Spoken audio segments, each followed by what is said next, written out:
네, 안녕하세요. 예, 금세기 들어서 제가 좋아하는, 존경하는 우리 기업가는 굉장히 많습니다. 예, 그 중에서 손을 꼽으라면은, 우선 정주영 회장님과 이병철 회장, 그리고 박정희 대통령을 얘기할 수 있습니다. 우선 정주영 회장은 우리에게 많은 배움과 울림을 주신 분입니다. 그래서 많이들 알고 계시기 때문에 간단히 있었던 이야기를 하겠습니다.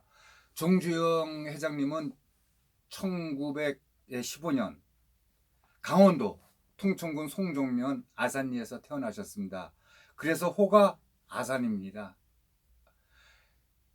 참고로 말씀을 드리면은 이병철 회장은 1910년에 태어났기 때문에 정주영 회장보다는 5살이 많고, 박정희 대통령은 1917년에 태어났기 때문에 정주영 회장이 박정희 대통령보다는 2살이 더 많습니다. 그래 정주영 회장은 7남매의 장손으로 또 장남으로 태어나서 아버지 농사일을 도와야만 했습니다. 그래서 오늘은 아산 정주영 빈대와 또 유엔 묘지 이야기 두 가지를 하겠습니다.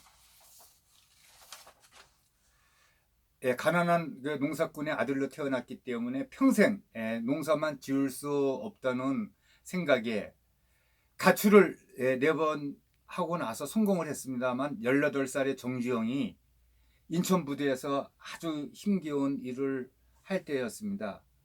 그때 빈대를 보고 얻은 인자 해보기는 했어라는 불굴의 정신이 또 올랐습니다. 당시 힘든 하역 작업보다 정주영을 더 괴롭혔던 것은 밤에 잠을 잘 때 덤벼드는 빈대였습니다. 지금이야 우리 주변에 빈대나 이가 없지만 그 당시에는 빈대나 이가 아주 많았습니다. 그곳의 노동자 학습소는 온통 빈대 천지였는데 몸이 아주 피곤한데도 밤이면은 빈대 때문에 도무지 잠을 이룰 수가 없었다고 합니다. 그러다가 정주영은 깨를 내어서 주변에 있는 그 나무를 엉성하게 이렇게 평성을 만들어 가지고 거기서 잠을 또 잤습니다.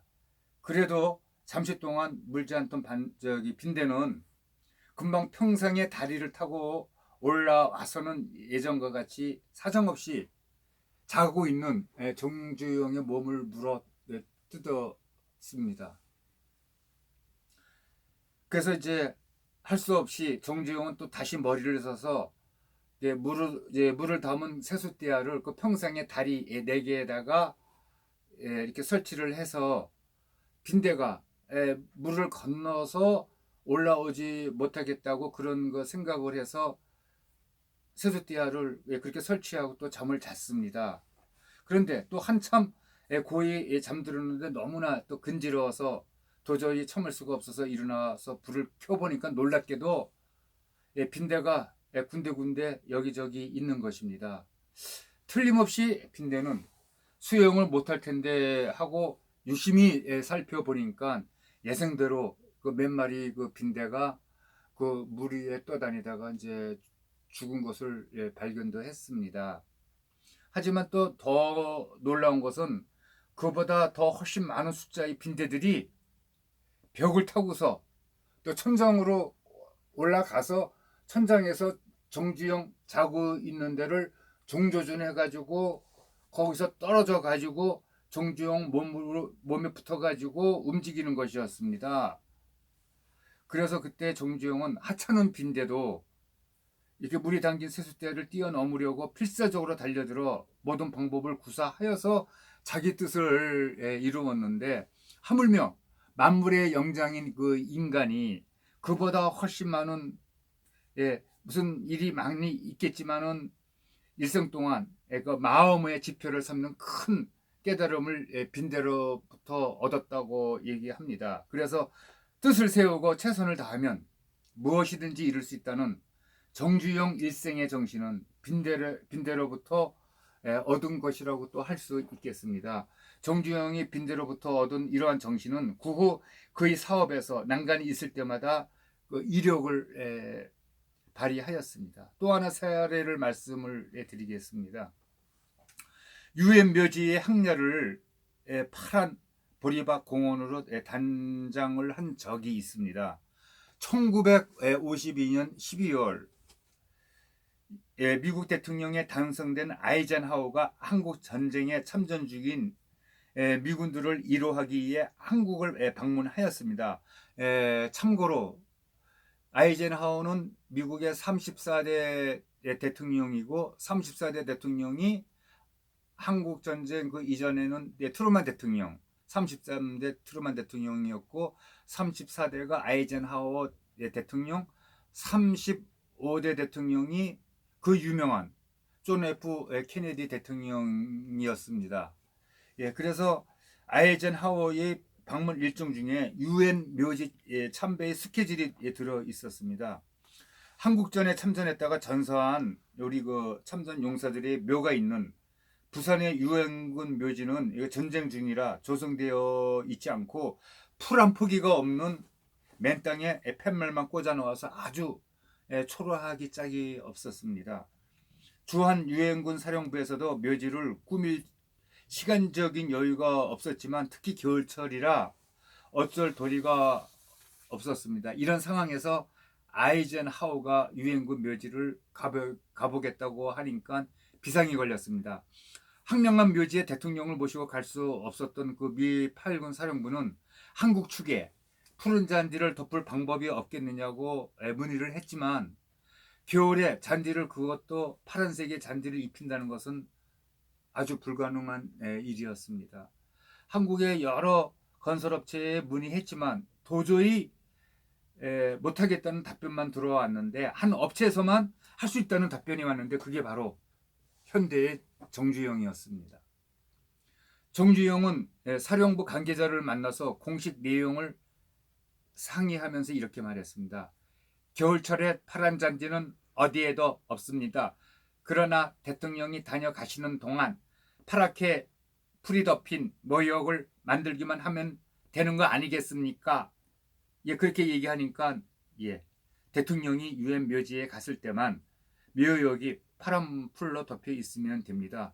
공사비는 3배가 아니라 그 이상도 얼마든지 드릴 수 있으니 꼭 해주십시오 라고 부탁을 했습니다. 정주영은 바로 낙동강 하구 지역으로 내려갔습니다. 그곳에 많은 보리밭에는 늦가을에 심은 보리싹이 5, 6cm 정도씩 파랗게 자라고 있었습니다. 그 중에서 가장 파랗게 잘 자란 보리밭 주인들을 찾아가서 보리밭 전체를 통째로 산 후 대형 트랙 30대 정도를 계속 동원해서 흙이 붙은 채로 파란 보리를 떠가지고 유엔 묘지로 계속 옮겼습니다. 다음날 유엔 묘지는 온통 파란색으로 아주 덮여 있었습니다. 흙먼지가 날리던 유엔 묘지가 푸른 공원으로 바뀐 것입니다. 미 8군 사령부의 관계자들은 이를 보고서 브라보 브라보 하고 외쳤습니다. 그리고 이후로 미군 부대의 모든 공사는 현대가 독차지를 했습니다. 여기서 바로 정주영 회장 바로 밑에 동생이 정인영 씨가 있었습니다. 정인영 씨는 1920년에 태어났습니다.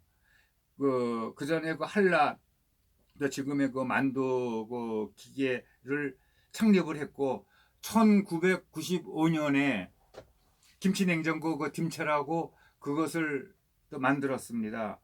돌아가신 거는 2006년에 자꾸 하셨고 젊었을 때 일본 대학을 다니다가 또 중퇴를 했지만 6.25 한국 전쟁 때도 열심히 영어 공부를 해서 그 당시에 미군 공병 부대의 통역 장교로 근무를 하면서 그 미군들의 그 공사는 모두 맡아가지고 형하고 공사를 했습니다. 그리고 그 이후에 뭐 동아일보 기자도 또 하고 그랬습니다. 그래서 오늘은 정주영 회장의 일대기가 너무나 파란만장하지만 그 일부분만 극히 일부분만 제가 오늘 얘기를 한 것이고요. 다음에 좀 더 공부를 좀 해서 더 재미있는 얘기를 하겠습니다. 경청해 주셔서 감사합니다.